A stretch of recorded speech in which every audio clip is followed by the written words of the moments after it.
Assalamualaikum warahmatullahi wabarakatuh. Pada pertemuan kali ini kita masih membahas tentang desain dan kemasan produk. Kita lanjutkan materi dari pertemuan kemasan produk di pertemuan selanjutnya. Nah, di sini langsung saja kita bahas untuk materi kemasan produk itu yaitu tentang daya tarik kemasan atau daya tarik kemasan produk. Di sini ada beberapa faktor atau beberapa jenis daya tarik dari sebuah kemasan, yaitu ada secara umum itu ada daya tarik visual dan juga yang kedua adalah daya tarik praktis. Kita bahas satu persatu, yaitu yang pertama tentang daya tarik visual. Namanya visual berarti kan apa yang dilihat, apa yang tampak, yang dapat dilihat oleh mata, itu namanya visual. Nah, jadi di sini daya tarik visual mengacu pada penampilan kemasan atau label suatu produk mencakup yaitu ada warna, bentuk, merek, ilustrasi, teks, dan tata letak. Itu menurut Wirya. Kita bahas satu persatu. Mulai dari yang pertama itu adalah dari segi warna. Warna adalah suatu mutu cahaya yang dapat dipantulkan dari suatu objek ke mata manusia. Warna terbagi dalam kategori terang atau muda, sedang, gelap atau tua. Ini muda ya, bukan muda. Jadi di sini warna terang, sedang dan juga gelap. Jadi pada sebuah kemasan itu warna akan mempengaruhi menarik atau tidaknya dari kemasan yang ada. Jadi di sini itu tergantung dari apa yang ingin disampaikan, tergantung produk apa yang diwadahi oleh kemasan tersebut. Jadi kita tidak boleh sembarangan dalam menentukan warna dari sebuah kemasan. Jadi itu akan tergantung pada produk yang dijual, produknya apa, kemudian apa yang bisa kita berikan, kita informasikan seputar produk itu diwakili oleh kemasan. Nah, jadi sebelum pembeli atau konsumen itu membuka produk yang ada di dalamnya, kan yang dilihat pertama itu adalah kemasannya. Jadi di sini harus dipertimbangkan sebaik mungkin kira-kira warna apa yang cocok untuk kemasan produk tersebut, atau warna kemasan seperti apa yang menampilkan identitas mungkin atau ciri dari produk atau identitas dari produk. Jadi itu dipertimbangkan. Kemudian selain itu mungkin juga tak dari segi menarik enggak, kemudian atau kira-kira kalau misalkan warnanya seperti ini cocok enggak. Nah, berarti itu juga dipertimbangkan sesuai dengan istilahnya, bukan arti warna sih, apa ya, kira-kira kalau warna merah itu menunjukkan sifat seperti apa, misalkan berani atau apa. Nah, kemudian warna biru mungkin yang lebih kalem dan sebagainya. Jadi itu juga dipertimbangkan. Kemudian yang kedua dari segi bentuk. Bentuk kemasan disesuaikan dengan produknya. Pertimbangan yang digunakan adalah pertimbangan mekanis, kondisi penjualan, perkembangan penjualan, pemajangan, maksudnya ini pemajangan, dan cara penggunaan kemasan tersebut. Jadi bentuk kemasan itu kan macam-macam.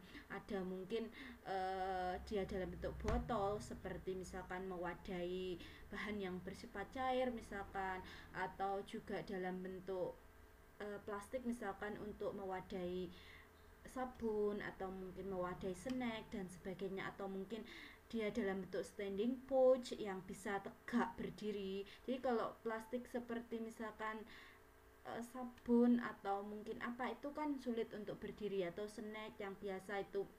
Tapi kalau misalkan standing pouch misalkan, jadi dia bisa diletakkan sehingga dia bisa berdiri tegak. Itu juga salah satu bentuk kemasan. Jadi sesuai dengan apa yang ingin ditampilkan dan juga produk apa yang dijual. Jadi itu dipertimbangkan bentuknya seperti apa. Kemudian selanjutnya adalah merek atau logo. Tanda-tanda identifikasi seperti merek dengan logo perusahaan adalah meningkatkan daya tarik konsumen. Merek atau logo ini dipandang dapat menaikkan gengsi atau status seorang pembeli. Jadi mereknya apa itu juga dipertimbangkan. Jadi tidak sembarangan dalam memilih merek atau nama itu akan berpengaruh pada branding dari produk yang dijual.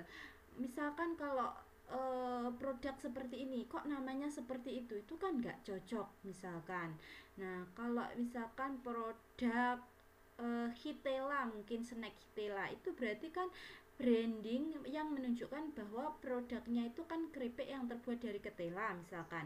Kalau misalkan keripik itu terbuat dari bahan yang lain, kan tidak cocok namanya Kitela. Nah itu juga mempengaruhi apa yang ada di dalamnya, apa yang menjadi ingatan atau mungkin apa yang menjadi rasa tertarik konsumen itu diungkapkan di merek.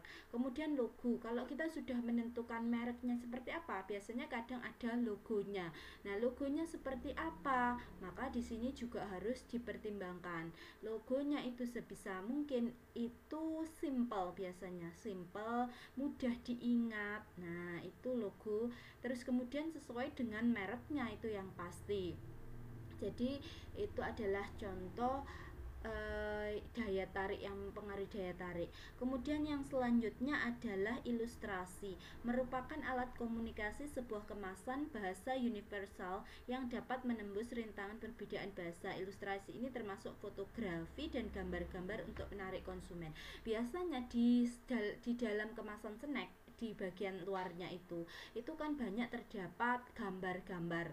Nah, gambar yang sesuai dengan produk yang ada di dalam kemasan itu seperti apa, itu kan harus sesuai. Misalkan di dalamnya itu produknya adalah makanan, kemudian di bagian gambarnya itu bukan makanan, nah itu kan juga kurang menarik. Misalkan bagian luarnya mobil atau apa, itu kan tidak, kurang sesuai dengan apa yang ditampilkan. Nah itu juga harus dipertimbangkan dengan baik. Jadi sebisa mungkin gambar atau mungkin apa saja yang tercantum di bagian kemasan itu sesuai dengan produk yang ada di dalamnya dan juga branding yang diinginkan, sehingga itu nanti akan mempengaruhi minat konsumen, kemudian juga mempengaruhi apa ya istilahnya, apa yang bisa diingat dari produk ini, seperti itu. Terus kemudian yang selanjutnya adalah topografi. Topografi adalah teks pada kemasan yang berupa pesan-pesan kita untuk menjelaskan produk yang ditawarkan sekaligus menyerahkan konsumen untuk bersikap dan bertindak sesuai dengan harapan konsumen. Jadi kalau teks berarti dia berupa kata-kata atau kalimat yang itu nanti menunjukkan ya juga produk yang di dalamnya, mungkin dari segi jargon atau mungkin dari segi pesan atau mungkin komposisi atau mungkin kandungan dan sebagainya. Nah, itu bisa dimasukkan ke dalam topografi atau teks ini. Nah, itu juga dipertimbangkan mungkin dari segi kalimatnya seperti apa, dari segi hurufnya seperti apa bentuknya. Nah, terus kemudian yang selanjutnya itu ada tata letak. Tata letak di sini adalah perpaduan semua unsur grafis meliputi warna, bentuk, merek, ilustrasi, topografi menjadi satu kesatuan baru yang disusun dan ditempatkan pada halaman kemasan. Jadi di sini itu tata letak itu gabungan dari kelima yang sudah kita bahas sebelumnya. Jadi kalau warna, topografi, kemudian ada bentuk dan sebagainya itu sudah dipertimbangkan dengan baik, maka yang terakhir itu tata letaknya. Ini diletakkan di mana ya baiknya? Ini diletakkan di dekat yang apa? Nah, itu kan disusun sedemikian rupa, ditata sedemikian rupa sehingga tampilannya itu menjadi menarik. Sehingga kalau menarik itu kan gampang dilihat konsumen, mudah diingat konsumen dan sebagainya. Nah, itu semua adalah tentang daya tarik secara visual. Jadi apa yang terlihat, apa yang tertampil, apa yang bisa kita lihat dengan mata. Nah, itu adalah dari segi visual. Contoh di sini. Di sini kita bisa melihat perbedaan desain lama dan desain baru. Misalkan ada kopi ya, ini kopi. Kalau misalkan hanya dikemas dengan cara seperti ini, kita tidak tahu ini di dalamnya apa produknya ini. Kemudian informasinya seperti apa, namanya apa.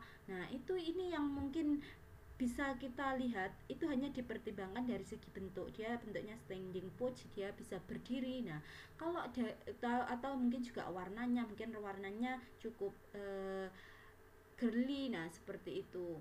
Nah itu kalau misalkan dari segi ilustrasi, topografi kan ini belum dipertimbangkan. Jadi konsumen kan tidak mudah mengingat ini apa, kemudian mereknya apa, kan tidak tahu. Sedangkan kalau kita lihat yang desain baru, kita lihat dia mereknya adalah Mangsi, dia adalah kopi dari Kintamani dari Bali. Kemudian ini gambarnya tentang kopi, menunjukkan bahwa isinya itu adalah bubuk kopi. Terus kemudian mungkin diberikan gambar-gambar berupa bunga kopi dan sebagainya. Kemudian warnanya kontras, ini backgroundnya itu putih, kemudian warnanya ini agak kecoklatan. Jadi di sini dia gambar itu menonjol. Coba kalau gambarnya ini misalkan putih sama dengan backgroundnya, maka pembeli pun tidak akan terlalu tahu kalau ini gambar kopi, ini gambar bunga dan sebagainya. Kemudian ada beberapa tulisan, mungkin di baliknya juga ada beberapa tulisan mengenai informasi tentang isinya. Nah, itu hasil pertimbangan dari daya tarik visual. Jadi kalau misalkan hanya seperti ini, daya tarik visualnya tidak diperhatikan atau tidak dipertimbangkan, maka di sini itu hasil penjualannya juga mungkin tidak sesuai dengan yang diharapkan. Kalau di sini lihat ini, dia lebih elegan, berkelas, bahkan dia bisa masuk ke supermarket seperti itu. Begitu juga contoh yang bawah. Di sini ada snack jajanan. Kemudian ada desain lama dan desain baru. Kalau mungkin dari segi wadahnya, bentuknya itu sama. Dia diwadahi dalam bentuk dengan bahan plastik, bentuknya seperti ini sama. Hanya bedanya itu adalah dari segi warna labelan yang ada di depan ini.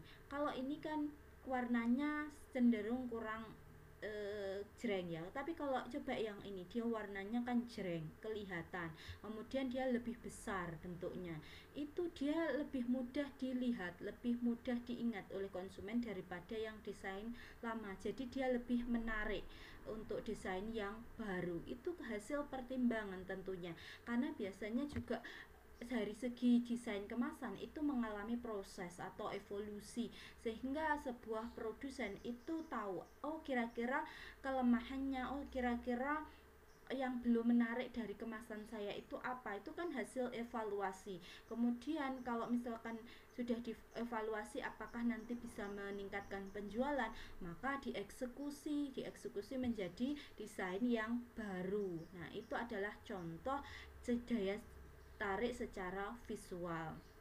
Kemudian yang selanjutnya adalah daya tarik praktis. Kalau praktis ini biasanya mungkin lebih ke arah fungsinya. Daya tarik praktis ini merupakan keefektivitas. Jadi dari segi efektivitas, fungsi, efisiensi suatu kemasan yang ditujukan pada konsumen maupun distributor. Daya tarik praktis kemasan menurut Wirya, jadi ada beberapa.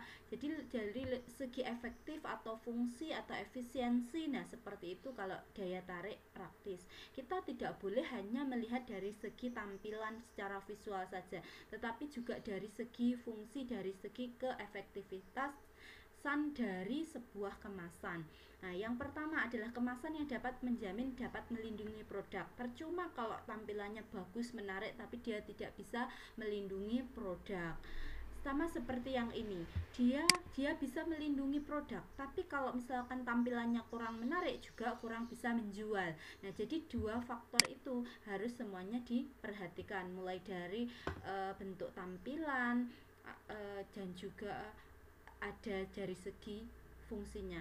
Kemudian kemasan yang mudah dibuka atau ditutup untuk disimpan. Jadi kalau dia tidak langsung habis, biasanya segi desain kemasan itu bisa dibuka atau ditutup. Kemudian itu juga mudah atau tidak dibuka atau ditutupnya, itu juga akan mempengaruhi.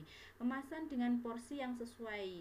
Jadi kalau misalkan produknya itu kecil atau mungkin sedikit, maka jangan membuat kemasan itu yang besar atau yang bisa menampung banyak tempat. Nah, itu harus juga dipertimbangkan dari segi keefektivitasannya.